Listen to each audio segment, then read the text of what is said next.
اوس راځو مونږه صرف کبیر لا. نو فعل ماضی معلوم گردان دی اکرم، اکرما، اکرمو، اکرمت، اکرمتا، اکرمنا، اکرمت، اکرمتما، اکرمتم، اکرمتی، اکرمتما، اکرمتن، اکرمتو، اکرمنا.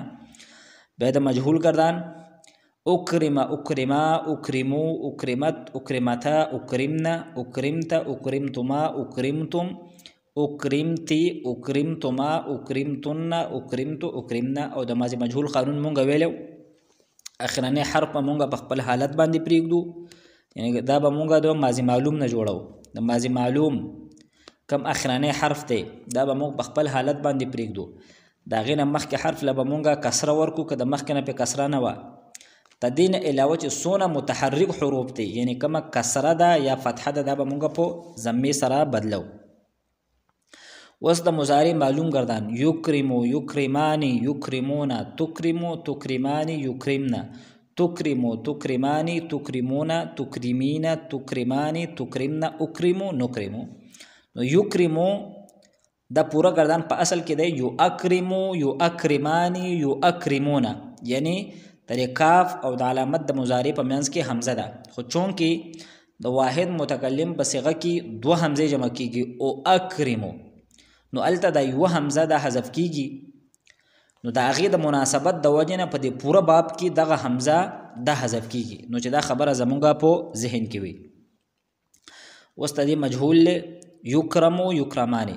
نو په معلوم او په مجهول کې فرق دا شو چې په معلوم کې د اخر نه مخکې حرف یعنی را دا مکسور وي او په مجهول کې دا مفتوح وي تر د اخره پورې. اسم مفعول مکرم، مکرمانی، مکرمونا، مکرمتون، مکرمتانی، مکرماتون. دا قانون مخکې مونږ ذکر کړی چې د ثلاثي مجرد کم اسم فاعل لی نو هغه به د فاعلون په وزن باندې راځي. خو د ثلاثي مزید فیهی د ثلاثي مجرد نه چې علاوه چې کم ابواب دي خوا که هغه ثلاثي مزید فیهی دي که رباعي مجرد دی او که رباعي مزید فیهی دی نو د هغې اسم فاعل هغه به تدغې بابو د مضارع معلوم په وزن باندې د ثلاثي مجرد نه علاوه چې کم ابواب دي خوا که هغه ثلاثي مزید فیهی دي که رباعي مجرد دي که رباعي مزید فیهی دي نو د هغې اسم فاعل هغه به تدغې باب د مضارع معلوم په وزن باندې وي. خو فرق پکې څه دی؟ مونږ به کم د مضارع معلوم لومبۍ صيغه ده هغې نه به د علامت د مضارع لرې کو د هغې په ځای باندې به مونږ میم مضموم راوړو او په آخر کې به مونږ تنوین راوړو. علامت د مضارع به مونږ حذف کو د هغې په ځای باندې به میم مضموم راوړو او په آخر کې به تنوین راوړو. نو مونږ سره به د اسم فاعل لومبۍ صيغه جوړه شي. نو دا مکرمون نو دا مونږ د یکرمونه جوړ کړلی د یکرمونه د یا په ځای میم راوړ او په آخر کې مو تنوین راوړ. مکرمون، مکرمان، مکرمونه دا درې د مذکر صيغې دي او مکرمتون، مکرماتان، مکرماتون دا درې د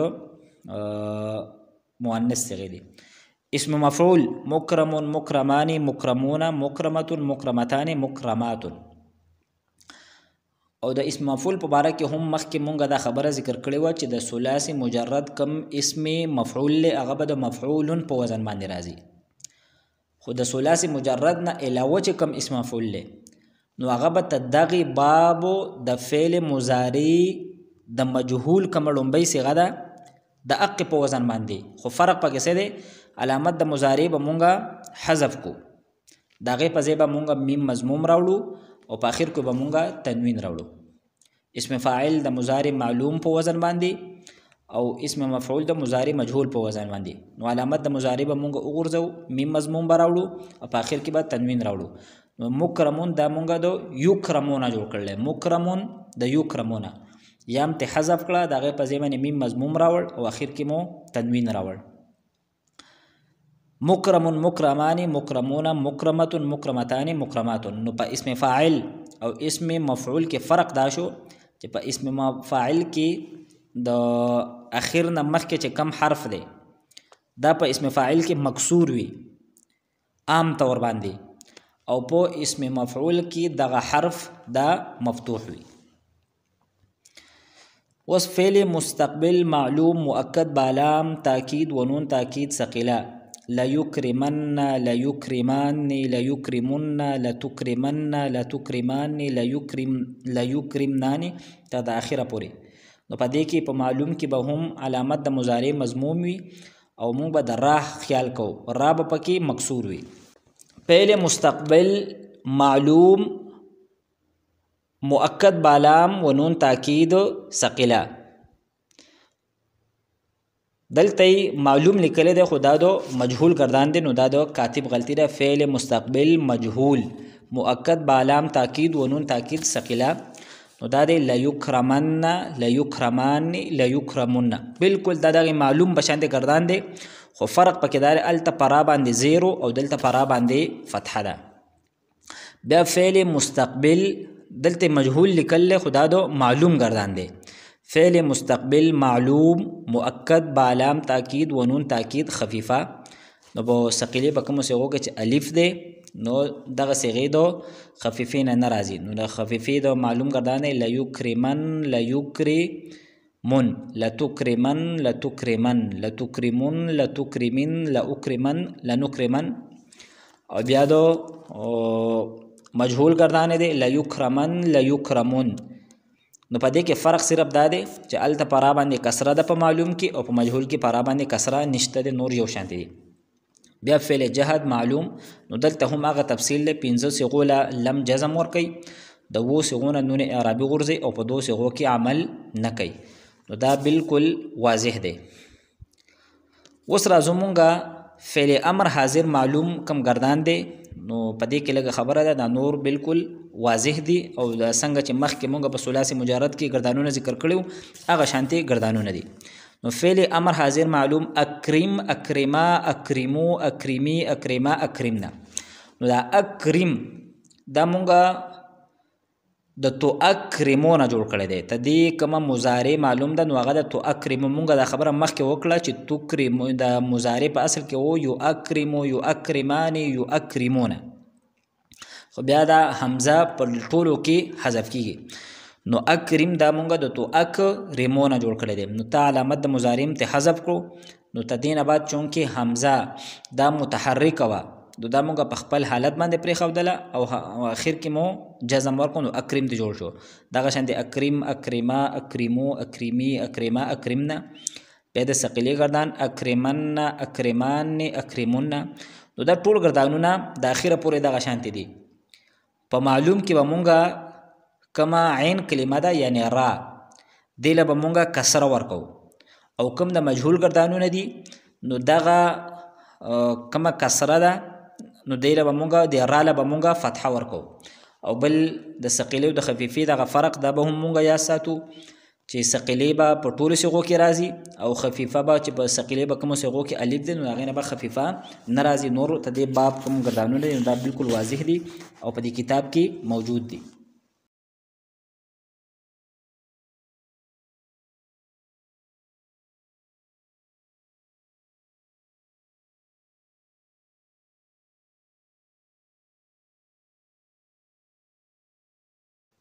اوس راځو مونږه دویم باب له. باب دوم صرف صغیر ثلاثی مزید فيه صحیح اسباب تفعیل. دویم باب دے باب تفعیل. نو تدے باب علامت سے دے، اس باب کی علامت یہ ہے کہ اس کی ماضی میں 4 حروف ہوتے ہیں. تدے پا فعل ماضی کے ہم 4 حروف دی، نو چې په ماضی کې 4 حروف دي نو تدې چې کم مضارع معلوم ده پاغه کې به هم علامت د مضارع په معلوم کې هم مضموم وي، لکه صرف یصرف. نو 4 حروف دي تدې په ماضی کې، 3 اصلي دي او یو پکې زائد دی، یعنی کم عین کلمه ده دا پدې کې مکرر ده مشدد ده، یعنی کم مشدد حرف وي نو هغه 2 حروف وي، نو یو پکې اصلي دی او یو پکې زائد دی. صرف بر وزن فعل، نو صرف کې یو را اصلي ده او یو پکې زائد ده. صاد را فا د درب کې اصلي دي او یو را پکې زائد ده.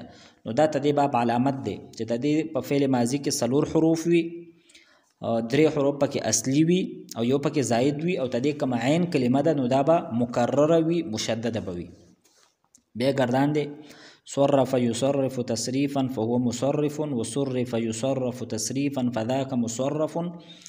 مصرف اسم فاعل له او مصرف دا اسم مفعول له. پدې کې هم هغه تفصیل له کوم چې مخکې مونږه ذکر کوم. مصرف دا مونږه دو یصرفون جوړ کړی دی، او دا مصرف دا مونږه دو مجهول د مضارع مجهول یصرفون جوړ کړی دی. لم يصرف لم يصرف، لا يصرف لا يصرف، لا يصرف لا يصرف. الامر منه صرف، نو دا دو تصرفون جوړ شوی دی.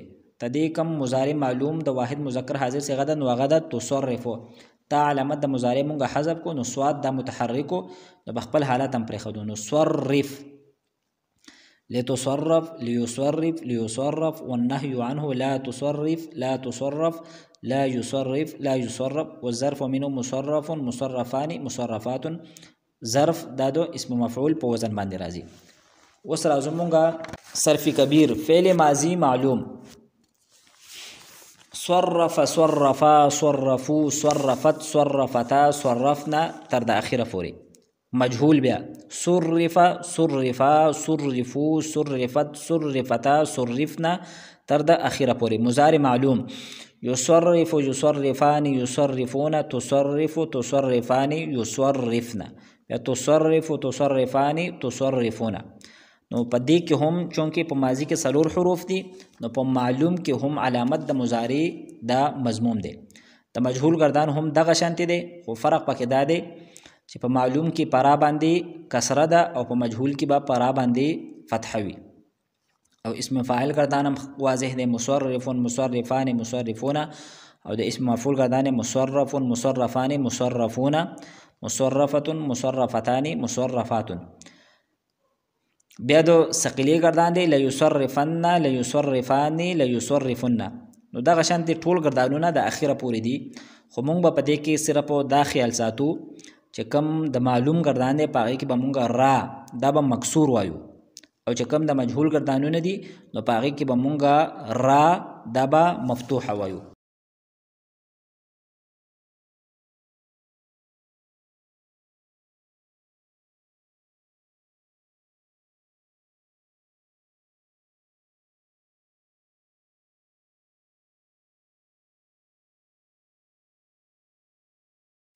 دریم باب دی باب مفاعله.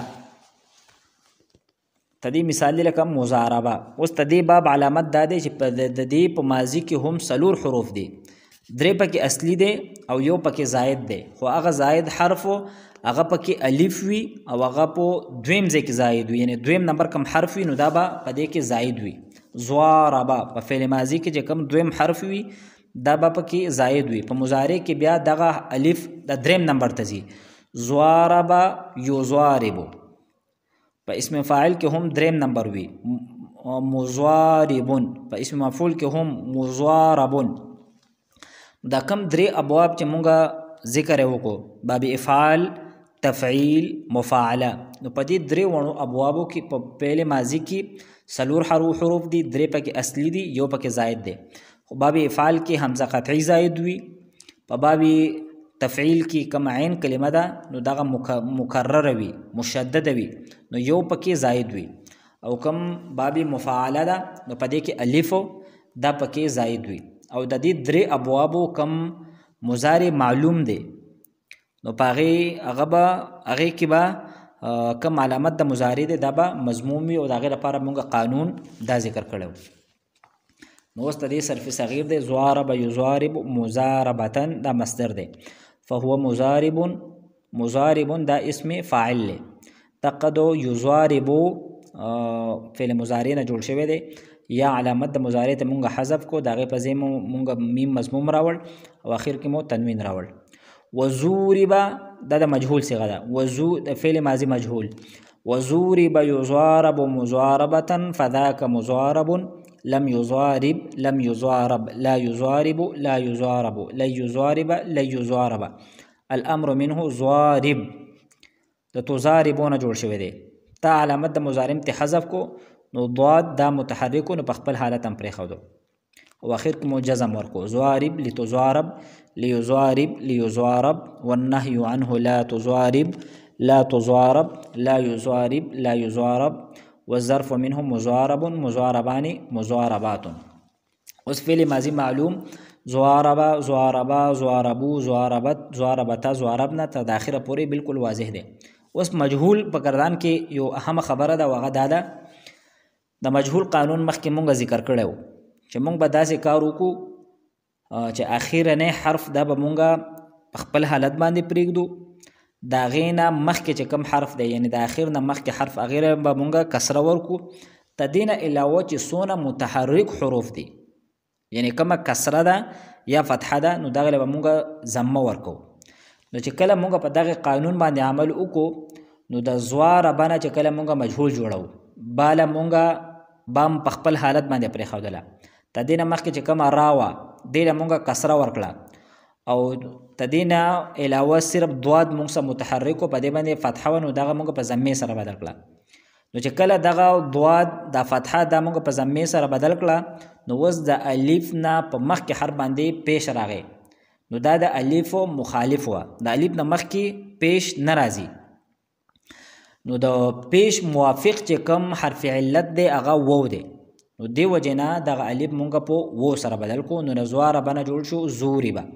دقه شانتي دویمه کومه صیغه ده ضاربا، په دې کې چې هم مونږ کله ضاد له ضمه ورکړه نو دا د الف مخالف وه نو دی وجې نه د الف دا مونږ په وو سره بدل کو. نو دا قانون د فعل مضارع د فعل ماضي مجهول په ټولو صیغو کې جاری شوی دی. دغه الف دا به مونږ د مخکې د ضمې د وجې نه په وو سره بدلو نو چې دا خبره زمونږ په ذهن کې وي. ضورب ضوربا ضوربو ضوربت ضوربتا ضوربنا ضوربت ضوربتما ضوربتم ضوربتی ضوربتما ضوربتن ضوربتو ضوربنا. نو دا وو دا په اصل کې الف و خو دغه قانون پکې جاری شوی دی ځکه چې د الف نه مخکې ضمه نه راځي بلکې د دغه ضمې د وجې نه د الف دا مونږ په وو سره بدل کو. بیا مضارع معلوم گردان یضارب یضاربان یضاربون تضارب تضاربان یضاربن تضارب تضاربان تضاربون تضاربین تضاربان تضاربن اضارب نضارب. بیا د مجهول گردان هم دقه شانتی دی خو صرف د را له به مونږ فتحه ورکو یضارب یضاربان. بیا د اسم فاعل گردان مضارب مضاربان دا بالکل واضح دی. د اسم مفعول گردان مضارب مضاربان مضاربون او د ثقیلی گردانونه هغه هم بالکل واضح دی. په شروع کې به مونږ لام تاکید راوړو او په آخر کې به ثقیله راوړو. نو لیضاربن لیضاربان لیضاربن لتضاربن لتضاربان لیضاربنان. د مجهول گردان هم دغه شانتی دی د معلوم د ثقیلې بشان دی خو راله به مونږ صرف فتح ورکو لکه لیضاربن لیضاربان لیضاربن. او بیا د ثقیلې په کومو صیغو کې چې الف دی نو د خفیفې نه به بیا هغه صیغې دا به نه راځي. بیا چې کم د لم گردان دی نو کم د مضارع معلوم کم ساده گردان دی یضارب و یضاربان یضاربون. نو کومو پنځو صیغو کې چې پیش دی هغې له به جزم ورکي د وو صیغو نه به نون اعرابي غورځوي او په دو صیغو کې به عمل نه کوي. بیا کم د لن گردان دی نو کم پنځو صیغو په آخر کې پیش دی هغې له به نصب ورکوي او د وو صیغو نه به نون اعرابي غورځوي او په دو صیغو کې به عمل نه کوي. نو دا ټول گردان د اخره پورې دغه شانتی دی خو صرف مونږ به ته دې خیال ساتو چې کم د معلوم گردان دی په هغې کې به مونږ د اخر نه مخکې چې کم حرف دی نو هغې له به مونږ کسره ورکو، د را له به مونږ په معلوم کې کسره ورکو او چې کم د مجهول گردانونه دي خوا که د نهي گردان دی که د امر گردان دی او یا د لم گردان دی نو په معلوم کې را له به مونږ کسره ورکو او په مجهول کې به مونږ را له فتحه ورکو یعنی کم عین کلمه ده. نو دا نور واضح دی. ان شاء الله تعالی آینده درس کې به مونږ کم څلورم باب دی باب تفاعل دا به مونږ ته دې ګردانونه به وایو. واخر دعوانا ان الحمد لله رب العالمین.